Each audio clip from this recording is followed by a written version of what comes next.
And on another matter, for the last several weeks, we've focused on the contrast between the economic policies that my Democratic colleagues favor and the policies this Republican president and Republican Congress have put into effect.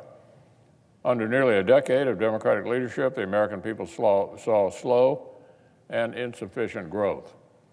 For most workers in most industries, significant wage growth was nearly non-existent, and new opportunities were few and far between. And the new prosperity that was created was spread unevenly across the country. Metropolitan areas with more than 1 million residents did okay under Democratic policies. Big cities captured nearly 3/4 of the limited job growth and more than 90% of population growth between 2010 and 2016. But the rest of America fell farther and farther behind. Year after year, rural America, suburban America, small-town America, and small cities across the country saw almost no progress. That is not a record to be proud of, and it's not one that Republicans would stand for. That's why we're implementing an inclusive opportunity agenda to get wages, opportunities, and prosperity growing again for all Americans. We've cut job-killing red tape, passed historic tax relief for middle-class families, workers, and job creators, and it's delivering results for Americans whom the Obama economy simply left behind.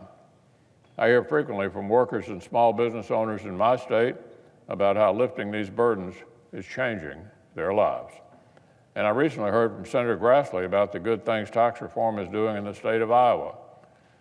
In Cushing, Iowa, population 220, the Anfinson's Farm Store is using the new tax code to raise worker wages and give employees bonuses.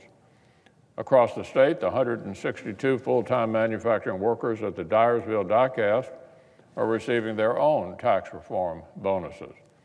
In Iowa, families will see lower heating and cooling bills since tax reform is letting the state's utility companies deliver $147 million in consumer savings.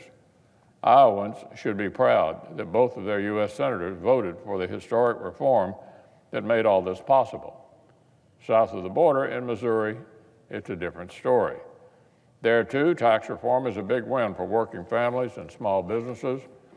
From big employers like Walmart to local businesses like Mid-Am Metal Forming, Missouri workers are reaping the benefits.